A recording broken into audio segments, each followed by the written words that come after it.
বিদ্যাধরী নদীতে পূর্ণবয়স্ক কুমিরের দেখা মিলল, আতঙ্কিত মৎস্যজীবী। উত্তর চব্বিশ পরগনার বসিরহাট মহকুমার হারোয়া ব্লকের খাসবারন্দা গ্রাম পঞ্চায়েতের দক্ষিণ রানীগাছির বিদ্যাধরী নদীর চরে কুমিরের দেখা মিলল। প্রায় 20 মিনিট ধরে নদীর পাড়ে কাদামাটি মাখা অবস্থায় কুমির অবস্থান করল। সেই সময় নদীতে জোয়ার থাকায় পাড়ে উঠে আসে। পাশে সুন্দরবন জঙ্গল, সেখান থেকে বেরিয়ে খাবারের সন্ধানে কুমির হয়তো ছোট নদীতে ঢুকে পড়েছে। কুমির দেখতে পেয়ে এলাকার মৎস্যজীবী থেকে স্থানীয় বাসিন্দারা আনন্দে মেতে ওঠেন। পাশাপাশি এটাও শোনা যায়, কি করে এই বিদ্যাধরী শাখা নদীতে কুমির ঢুকে পড়লো? তাহলে কি দিক নির্ণয় করতে না পারার জন্যই নদীতে ঢুকে পড়লো, না খাবারের সন্ধানে? রীতিমতো কুমির দেখা নিয়ে চর্চা শুরু হয়েছে হারোয়া গ্রাম ও শহর জুড়ে। কি হয়েছিল, কি দেখলেন? অ্যাকচুয়ালি এটা আমাদের জায়গাটা হচ্ছে হাড়োয়া, উত্তর চব্বিশ পরগনার উত্তরা নিয়ে গেছি গ্রামের বিদ্যাধরী নদী, যেটা সুন্দরবনের খুবই সংলগ্ন কাছাকাছি।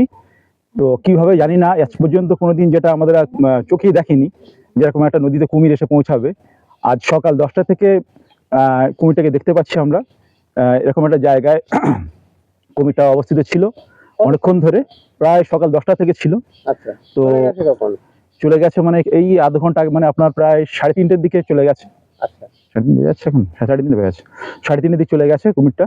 ডুবে গেছে, হয়তো আবার ফিরে উঠবে, নিশ্চয়ই কোনো খাবারের খোঁজে হয়তো এসছেন। হ্যাঁ, আমাদের সবারই একটা আতঙ্কের বিষয় এখানে, বিশেষ করে এখানকার আদিবাসী সংলগ্ন মানুষ যারা আছেন এখানে, প্রতিদিনই তারা জীবিকা উপার্জন করেন এই পোকা ধরে। প্রতিদিনই সকাল বিকেল ওরা নামেন, এদের জন্য খুবই চিন্তার বিষয়। হ্যাঁ, নদীতে পোকা ধরেন এরা।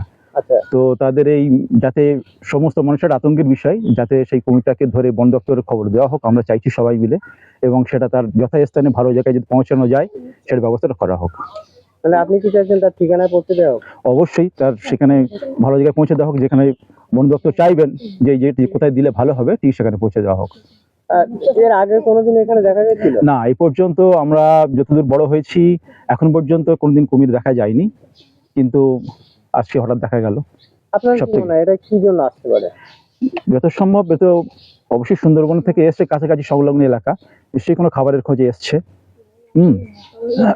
এবং জানি না, তাড়াতাড়ি যদি এটা ব্যবস্থা করা যায়, বন দপ্তর দিয়ে সেইভাবে খবর দিয়ে ব্যবস্থা করা যায়, তাকে ধরে ব্যবস্থা হোক। আপনারা আতঙ্কিত রয়েছেন? অবশ্যই আমরা গ্রামবাসী আতঙ্কিত আছি, কারণ কখন কোন মানুষ এর মধ্যে পড়ে যায়, বিপদে পড়ে যায়। কুমিরটা কত বড় হবে? প্রায় 5.5-6 ফুট তো হবেই।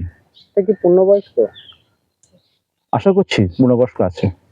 একটু উল্লেখ করে বলুন। হ্যাঁ, 5.5-6 ফুট মানে মিনিমাম মাঝারি বয়স তো আছেই, মানে যে কোনো ভাবে মানুষ আতঙ্কিত ব্যাপার আছে, কামড়াতে পারে, এটা একটা ব্যাপার, ক্ষতিগ্রস্ত হতে পারে। পূর্ণবয়স্ক। আপনার নাম? আমার নাম এমডি রাজীব মোল্লা। দাদা, অ্যাকচুয়ালি এখানে কি হয়েছিল, কি দেখেছিলেন?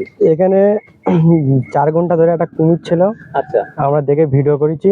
হ্যাঁ, কুমিরটা কত বড় হবে? কুমিরটা 6-7 ফুট হবে। আচ্ছা, সেটা কি পূর্ণবয়স্ক? হ্যাঁ, পূর্ণবয়স্ক কোনাই তো লাগতেছে থেকে।